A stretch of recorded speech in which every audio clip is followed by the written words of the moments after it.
So thank you all for coming. My name is Nicole Gonzalez Van Cleve, and I'm an associate professor at Brown University in the Department of Sociology. And today we're convening a really wonderful event to celebrate our concentrators in sociology and SAR. I just want to say that these students have taken special care in not just studying sociology and studying social science research, but saying that they want to go and conduct their own research and they want to engage in part of a larger sociological dialogue. So we are very proud that these students have taken on the task of doing original research, engaging in larger theoretical discussions in the discipline, and really becoming scholars as they enter their senior year. As seniors, this entire group of graduating class has been thinking about the larger question, how do we live for sociology today? And in thinking about that big issue, we've talked a lot about communication and how do we communicate social science research. So today we are convening a wonderful group of students that will take on the task of communicating their really amazing, nuanced projects about sociology and bringing it into a 10-minute talk as though they're at the American Sociological Conference and delivering their research for the general public or for other scholars. So I want to introduce the panel and just tell you a little bit about the order of things. We're going to go in alphabetical order. We're going to start with Eliza Edwards-Levin, who is a social analysis and research concentrator. Then we'll turn to Charlotte Perez, who is a sociology concentrator. And we have Marlon Sherman, who is a honorary sociologist. His concentration is in behavioral decision sciences, but he is also a student of Professor Mark Suchman. And so we're happy to have him. Each person will talk for about 10 minutes and we'll have like a 2-minute leeway there. And they will share their screen and share with their research. And then we'll hold questions for the very end. So I turn the floor over to Eliza Edwards-Levin and her research. And feel free to share your screen, and we look forward to hearing your work. Great, thank you so much. I'm going to share now. Great. So hello, my name is Liza Edwards-Levin. I've done my senior thesis in social analysis and research. And the title of my project is Our Private Health, Private Narratives of a Public Health Crisis as Seen Through a COVID-19 Online Forum. My advisor for this project has been Professor Mark Suchman, and my second reader has been Professor Scott Frickel. My research question for this thesis is, how has the COVID-19 pandemic impacted COVID-19 positive users' conceptualization of private health? So that might sound a bit confusing, and I'm going to define these key terms now. So what is COVID-19 positive? It's a discussion forum on Reddit. For those of you who might not know, Reddit is a discussion-based social media website which allows anonymous users to comment within thousands of user-created, user-moderated forums on basically any topic imaginable. So other subreddits exist that are related to COVID and politics, COVID and specific geographic regions. This one is based around people's personal first-hand experiences with the disease. So you can get an idea of what it looks like. Here's a screenshot from the page. So you can see some posts on the left and then some of the subreddit's rules on the right. I think it's interesting that one rule listed here explicitly prohibits medical advice on the subreddit, yet both posts that you can see are asking explicitly medical questions. And this pattern is true of the subreddit at large. Users often exchange informal medical knowledge amongst themselves. I'd also like to define the term private health for my research question. So my definition is derived from the medical anthropologist Arthur Kleinman's definition of illness as people's firsthand individual lived experience of a medical condition. Kleinman has distinguished illness from sickness, which is a more widely held understanding of what a given condition represents. And I've built on Kleinman's concept of illness to define private health as individuals' first-person perceptions, experiences, and narratives of illness, wellness, and medical care. So now I'll give a brief outline of some of my research methods. I gathered a semi-randomized sample of just over 100 posts and their accompanying comments between January 3rd to January 9th of this year, 2021. And I also reviewed several relevant literatures. So I looked at the Sociology of Pandemics, which asks what pandemics reveal about everyday social life. I drew on the Sociology of Diagnosis, which has looked at new and emerging diseases to assess which diagnoses are considered socially acceptable or socially contested. I reviewed the Sociology of Social Media, asking specifically whether social media tends to make people feel more isolated or more connected to one another. And lastly, I looked at the Sociology of Knowledge, especially health knowledge disseminated among lay people, not medical professionals. I created just over 100 thematic codes to analyze my data qualitatively. So in this case, codes mean thematic categories that are relevant to my research question. And I use them to label posts and comments based on their content and their tone. My data analysis involved a lot of close, detailed reading, looking for relevant thematic patterns and thematic overlaps. So there are 3 areas of observation that make up the argument of my thesis, and each of them is a chapter in the thesis. So in the first area, which I call Private Health Meet Public Health, I examined discussions of exactly how users were exposed to COVID-19. So these users addressed the question, where does my health stop and your health start? In that second area of analysis, looking for guidance, I observed users informing each other about public health best practices while also questioning the meaning of those guidelines. And in the third area of analysis, pandemic-like symptoms, users described their symptoms, what it felt like to have COVID, which was informed by the narratives of other users, as well as broader public understandings of the virus, which takes us back to Kleinman's definition of sickness as opposed to illness. So in my first area of analysis, private health meet public health, I looked at user stories of how they got exposed to COVID-19, which I've termed exposure narratives. So as you can probably guess, there was a lot of variety in these narratives, and they tended to fall into 3 categories. The first is negligent exposure. I've defined that as preventable exposure, viewed as the result of irresponsible decisions under COVID. Then we have inexplicable exposure. I have no idea how I got COVID, completely unknown. Thirdly, we have unavoidable exposure, which is often something like, my spouse brought COVID home, of course we're exposed to each other, we live together. So we can see 2 of these categories, negligent and unavoidable exposure, exemplified in the quotes above, which I'll read aloud. So in the first quote, a user writes, I didn't go anywhere besides work, and an employee came in with a fever that sits near me, and that's most certainly where I got it. He has since been fired for his negligence. So that's obviously an example of negligent exposure. And in the second example, another user writes, oh, and also for context, this user, their husband had just tested positive for COVID, and this is coming after that.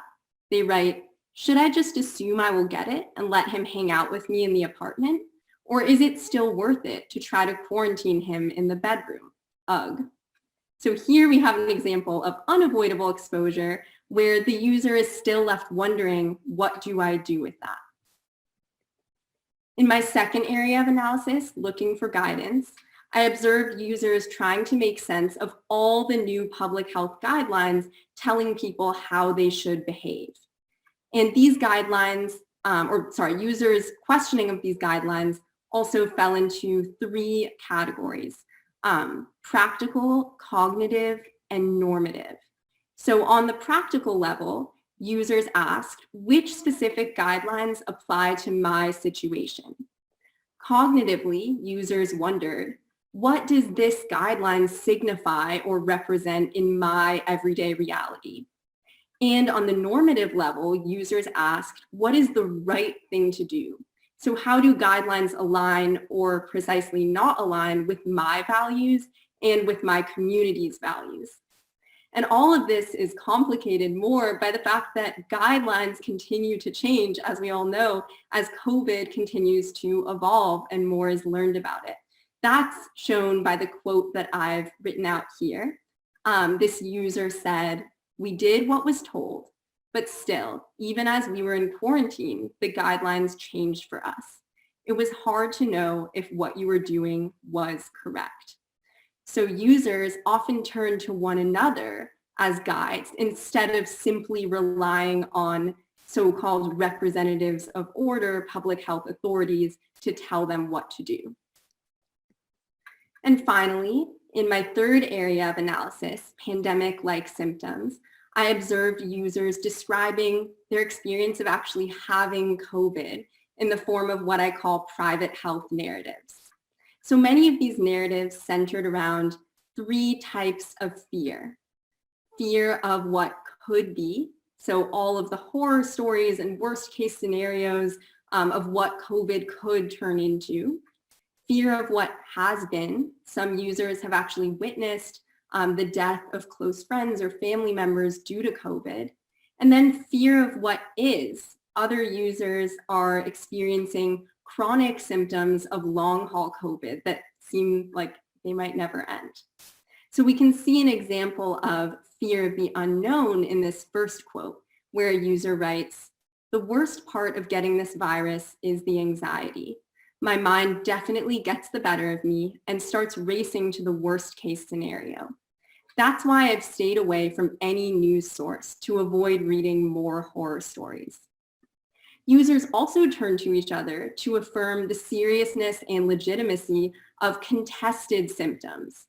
One contested symptom is smell and taste loss, which is accepted as a common symptom of COVID, but often dismissed as mild. It's lucky if that's all you get.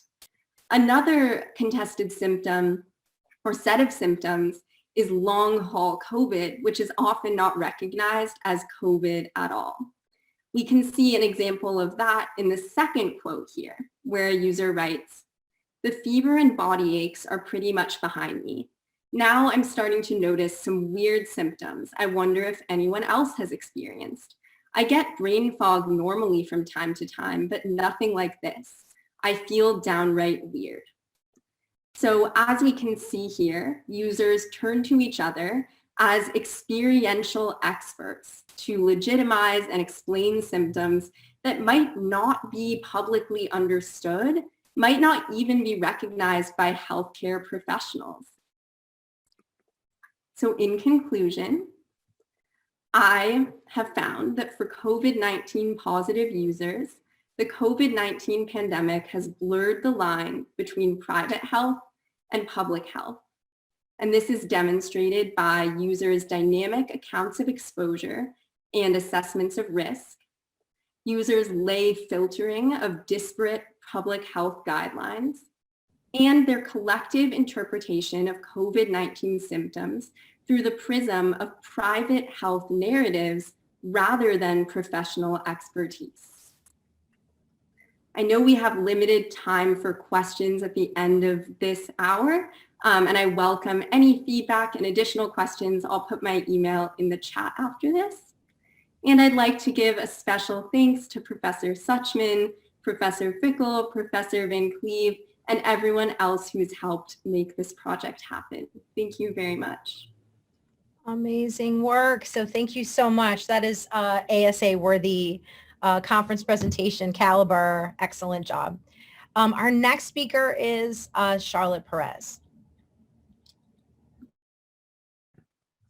Hello, I'll just share my screen. Oh, I think it's disabled. Charlotte, I'm on it. Hold on 1 second, please. No rush. Here we go.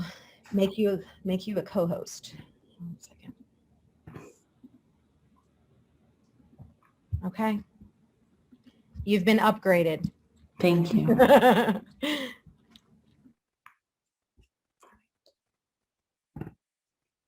Can everyone see? So hello, everyone. Before I begin, I want to say thank you to Professor Elliott, my thesis advisor, and Professor Owens, my reader. My thesis is titled, I Wish I Knew That, How Students of Different Races Experience the Transition to an Elite Predominantly White University. And before I begin, I'll just provide a brief overview of the presentation. So I will start with introducing my research questions and the relevant existing literature. I will also discuss my methodology and my findings, as well as the limitations to my findings. And lastly, I will discuss the recommendations that I have for Brown University based on the findings from this project. My research question is mainly how do first-year students of different races experience the social transition to college, and specifically at elite predominantly white institutions like Brown. In addition, I'm interested, what can Brown University do to ease the social transition experience for students of all races, and especially those that are struggling the most? And I want to address my positionality really quickly since I am talking about race, so I identify as white and Hispanic. Existing literature on the topic of the transition to college and race in college has been rooted in various theoretical frameworks that I list on the slide. Existing research has also focused on the experiences of specific demographics of students, such as Latinx and Black students or first-generation students. And in this thesis, I will build off of these theories and these existing understandings, and I will focus comparatively on the experience of students of all races. And I will also examine the role of the institution in this transition period. So in this case, the role of Brown University. To investigate my research questions, I used qualitative interview data from Professor Elliott's large-scale research project. And these interviews were conducted in 2018 to 2019. Since I was mostly interested in race, I took a stratified sample to get 20 interviews with an even spread of white students, Asian students, Black students, mixed race students, and Latinx students.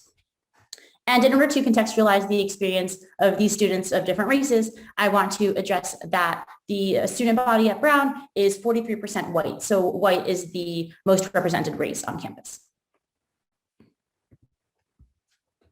Each of the 20 interviews in my sample had 40 open-ended questions. But since I was most interested in the transition to college, I focused on 6 specific questions. I grouped these questions into 3 themes, which became the chapters of my thesis. And these 3 themes are social world pre-college, with the question, please tell me what it was like being a student at your high school. Logistical transition, with the questions, what was your first year orientation like for you? And looking back, was there anything that could have made the transition easier? And my last theme was social world in the first year. Were there any non-academic surprises once you got to Brown? How did you form your first friendships at Brown? And how was your relationship with your freshman roommate? So I'll jump right into my findings, and I have 3 major findings that I want to present today. And my first is that within all 20 students, I found a white versus non-white divide in the responses to most questions. However, within the non-white students, I did not find that many patterns among specific races. So the first specific pattern within this white versus non-white divide is that non-white students found TWTP, or the Third World Transition Program, which is a pre-orientation program, particularly helpful. And so in this quote, this Black student shares, I learned a lot of new things, vocabulary that at the time I had never heard, words for experiences that I had. And I wasn't around that many people of color ever in my life.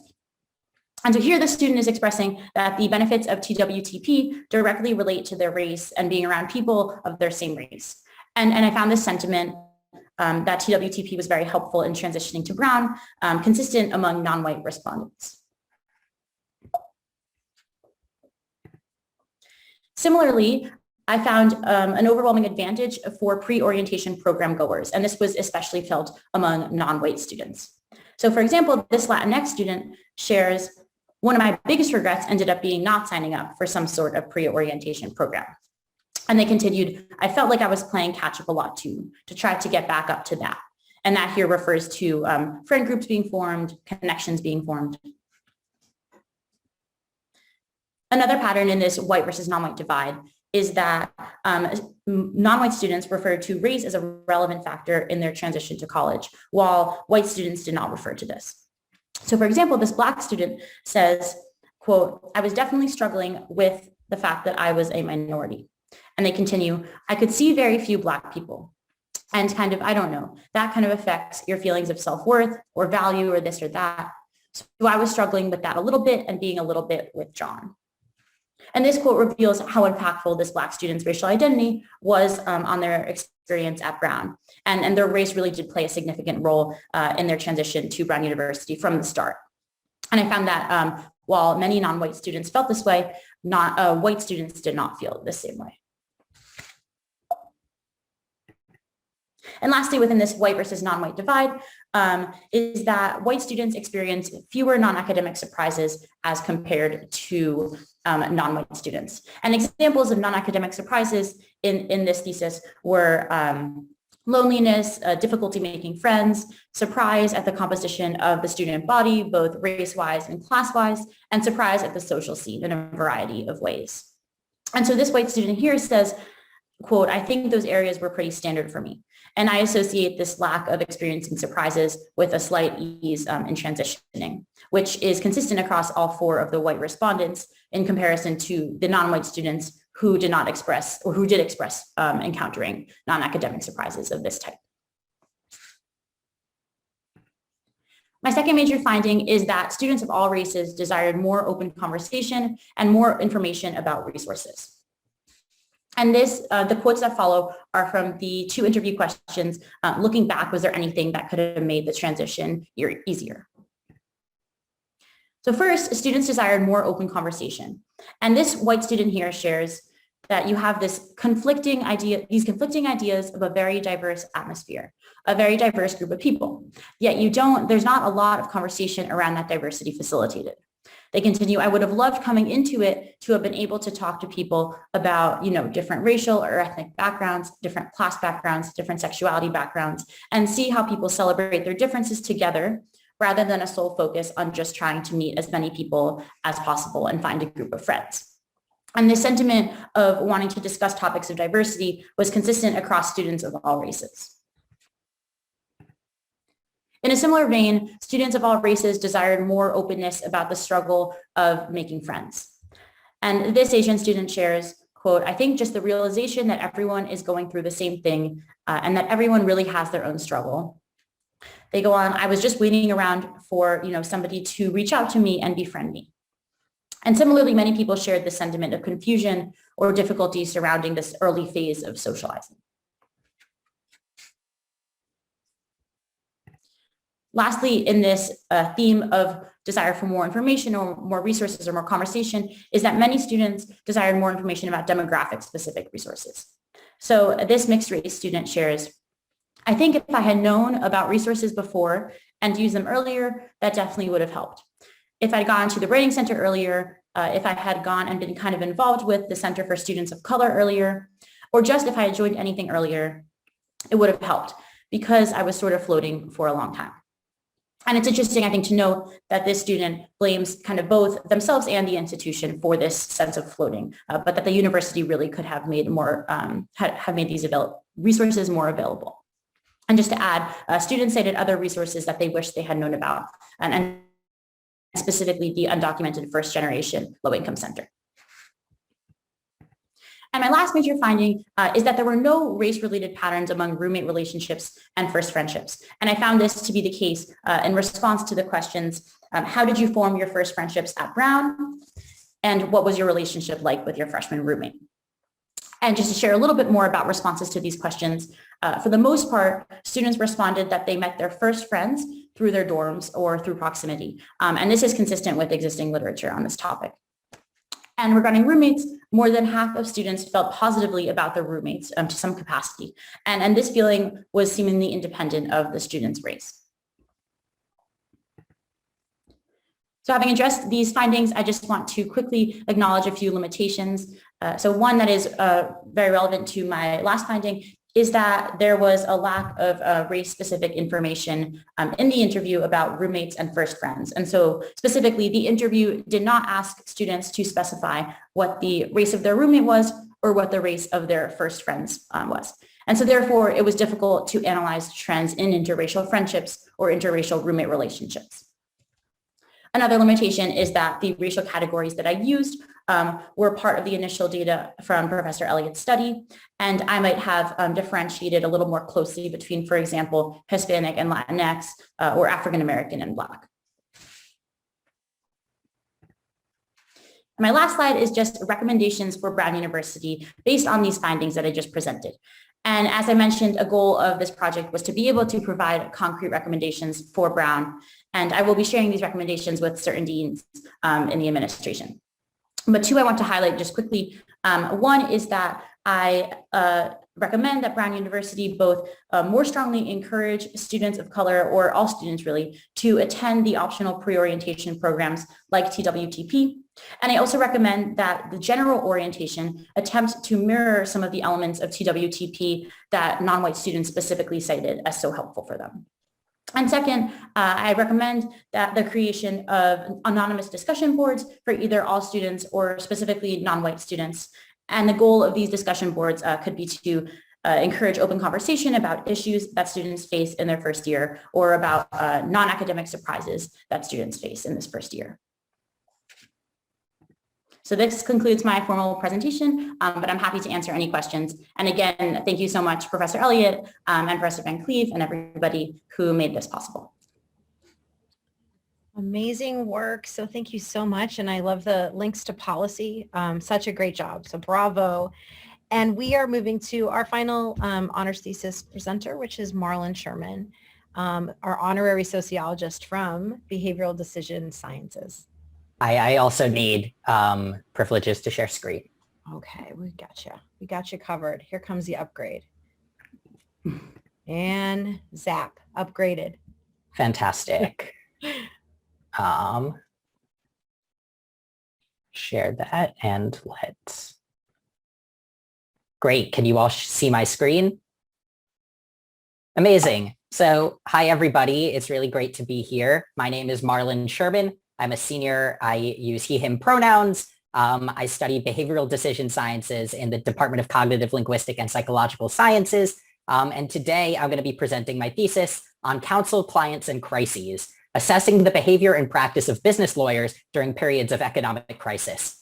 Before I begin, I do want to give a few acknowledgements. First, to my advisor, Professor Mark Suchman. Thank you so much for all your help, guidance, and for introducing me to the world of the sociology of law.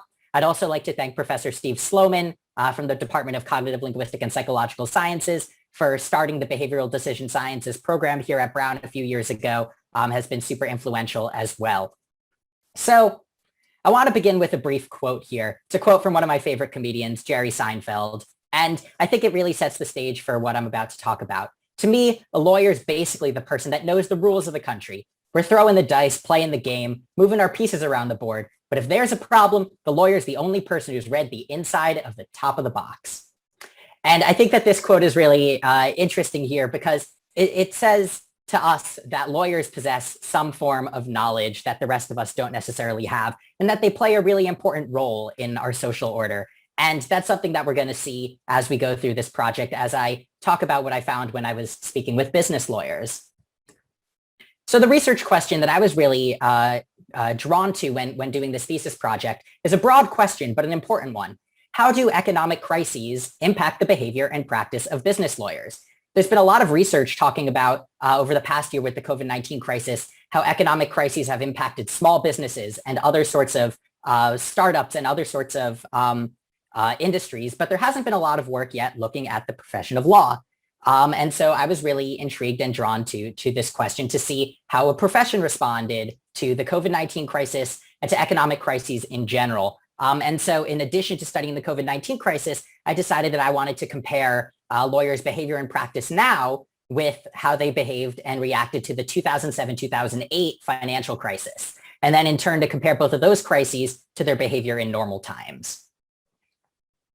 So I want to briefly just go into the theory here. So in terms of the theoretical background, I'm going to touch on this very briefly. First, it's important to understand lawyer-client power dynamics. I draw on the theory from Stephen Lukes, who talks about 3 dimensions of power. He talks about first-dimensional decision-making power, second-dimensional agenda-setting power, and third-dimensional ideological power. Now, we'll see in a moment that different types of lawyers demonstrate different sorts of power in their practice. It's also important to understand a few things about theories of professions in general. Theories of professions talk about what makes professionals different and unique from other workers and other people in the workforce. And generally, there are 4 themes that are important to understand in the theories of the professions. Expertise. Professionals have an additional set of abstract knowledge or expertise that they're able to bring to the table. Trust. There's an important element of trust between the professional and their clients and the society around them.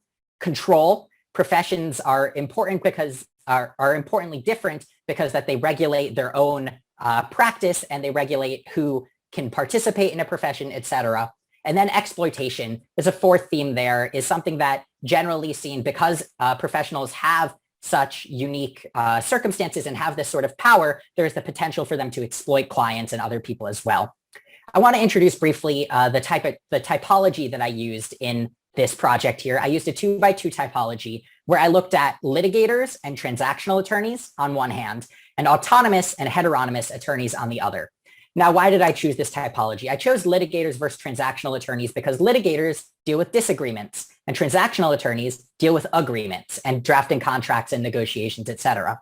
And so that I thought was one important distinction to look at. Then autonomous versus heteronymous. Autonomous means that they're self-employed or basically working on their own, not constrained by a greater institution or a greater organization, I should say. And heteronymous, which means they're employed by a larger law firm. And that's important, again, because in crisis times, we realize that the impact of crises is disproportionately large often on small businesses, people working on their own, as opposed to people working for big business. So that was another distinction that I drew. Methodology, real quick. I conducted 19 semi-structured interviews with business lawyers, focusing on 3 time periods, trying to establish what their baseline is, how they work, what their philosophy is, and how they practice, what decisions they deal with, and then focusing on the 2 crises here. Great. So a few thematic highlights. I want to touch on 3 particular things. There were a lot of findings in this study, but I really want to focus on 3 that I think are particularly interesting. So the first finding is that autonomous lawyers' philosophies commonly revolve around personal service and on mentoring clients. There's a real emphasis on trying to connect with their clients, and really, in some sense, it's really reflective of the fact that these autonomous lawyers went through the process of starting up businesses themselves and understand a lot of the questions that people are coming to them with, whether that's I need an operating agreement, I need to structure my first deal, I need to hire my first employee, things like that. That's really an emphasis that autonomous lawyers place in their philosophies that wasn't necessarily seen for heteronymous lawyers. And just as a baseline for findings in normal times, this is what I found in terms of power dynamics and entrepreneurial orientation. Entrepreneurial orientation is a propensity for someone to go out on their own, be risk-seeking, and to attempt to be bold and take up the mantle of entrepreneurship. And so, of course, autonomous lawyers display much higher levels of entrepreneurial orientation than do heteronymous lawyers. And also, in terms of power dynamics, we see that heteronymous transactional attorneys only demonstrate agenda setting and ideological power. They don't really demonstrate this sort of decision-making power over clients, which would be seen if they talked about threats or promises that they're making to their clients that I'm going to withdraw from working for you, that sort of thing would be first dimensional power. But we do see that for all three other types of lawyers. And importantly, for autonomous transactional attorneys, that type of one-dimensional power is often seen through this form of mentorship, that I'm adding value to you because I'm giving you my mentorship and guidance. And so that's why we see one-dimensional power there.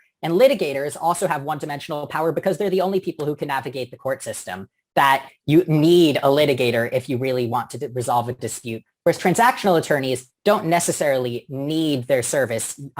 It's very helpful in many cases, but it's not the only way to accomplish goals. So now the second finding here, interestingly, autonomous litigators have a more difficult time bringing in clients during periods of crisis than in normal times. And what does this exactly mean? It means that whereas crises essentially limit the financial power of a lot of clients in most cases, not all crises are equal, especially comparing COVID-19 and the global financial crisis. But in general, autonomous litigators who tend to work with smaller clients compared to heteronymous attorneys who are working with giants, corporate giants, and also the fact that litigation, as opposed to transactional law, which is looking at contracts, litigation is dealing with resolving disputes. Oftentimes, litigators only work with a client once, as opposed to working with a client a number of times. And so what that means is that autonomous litigators need to go out and find new clients much more often than transactional attorneys do. And so I believe that a combination of the smaller size of the clients that they're working with, again, the harder hit clients during periods of crisis, and also the fact that they just have to go get more clients and can rely less on repeat interactions, help explain why they have a more difficult time bringing in clients during periods of crisis than they do in normal times. There wasn't really a significant difference for the other three categories of lawyers that I was looking at, interestingly. Here's just a quick quote from an autonomous litigator. He talks about, we got slammed. It was a tough time. And he talks about how they were firing, how their firm had to fire people and cut their budgets, essentially to survive in the global financial crisis here. And I think that this quote is a really good illustration of the way that autonomous litigators in particular are impacted. And finally, I want to talk about a third finding, which is interesting on the power dynamic front. In crisis periods, clients of litigators are more risk averse. And this reduces the litigators' power that they have over their clients. In the COVID-19 crisis, this was actually also compounded by the closing of the courts to civil jury trials. And again, I return to this notion that litigators have the unique ability to manipulate the court system and to navigate that, which transactional attorneys, again, don't necessarily have that unique set of expertise. Their expertise is valuable. But again, when clients of litigators are more risk averse, they're less willing to go to court. And when they're less willing to go to court, the litigator no longer has that same unique power over their client that they would have if the client is just willing to settle. Additionally, there was a little bit of evidence, though it was inconsistent, that transactional attorneys actually have more power during periods of crisis because clients rely more on them. And a few quotes to think about this. A heteronymous transactional attorney talks about the 2008 crisis as a more discrete set of variables, thinking about understanding that that crisis was dealing with financial institutions, and it was easier to understand kind of where your firm sat in the middle of things, and that shaped how clients viewed the uncertainty in that period. As opposed to in the COVID-19 crisis, here we have a heteronymous litigator talking about how people really are more willing to work things out because of the high level of uncertainty that permeates all levels of society here. It's not just in the financial system. It's in public health. It's in travel. It's in entertainment. It's in everything. And so this person, this lawyer spoke about how clients are much more interested in coming to agreements, notice similar to transactional attorneys, as opposed to dealing with disagreements during this period of crisis. So lastly, thinking about changing power dynamics, I think something really important to understand is that it's not just one factor or another that leads to changes in lawyers' power. It's both the risk aversion of their client, how the risk attitude is shifting, and also a combination of the environmental changes. Again, the courts have been closed, so litigation itself hasn't been able to take place in the same way that it normally does. And I think it's really important just to acknowledge that these are two factors that work together when trying to understand how lawyers' powers shift during periods of crisis. So the final takeaway here lawyers absorb uncertainty. That's what professionals do. A lot of theories of the professions understand that professionals work by drawing uncertainties out of the environment and compartmentalizing them, and that's how they gain their power, and that's how they leverage their expertise. But it's really important to understand, based on the results here, that when uncertainty causes clients to become risk averse, that can also impact the type of power that professionals have. As we saw, litigators actually become weaker during periods of crisis because their clients are less reliant on them to deal with the court systems, whereas transactional attorneys become stronger because clients become more reliant on them. So it's not just that professionals absorb uncertainty. It's really important that, again, taking into account environmental factors and client risk attitudes can either work to exacerbate this effect, or they can work counteract each other. So in conclusion there, it's just important to understand that power is not only determined by the lawyer. Power is determined by the lawyer, the environment, and their client. And thank you so much for listening.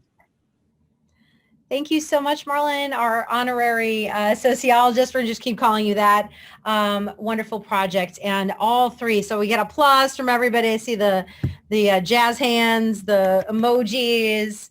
If we were all in the same room, I mean, we had over 60 folks all cheering you on. And I want to thank all the families and friends that are also logging in, as well as all the faculty members. And so many of your senior classmates are also here supporting. So I can't thank you all enough for really celebrating these students. So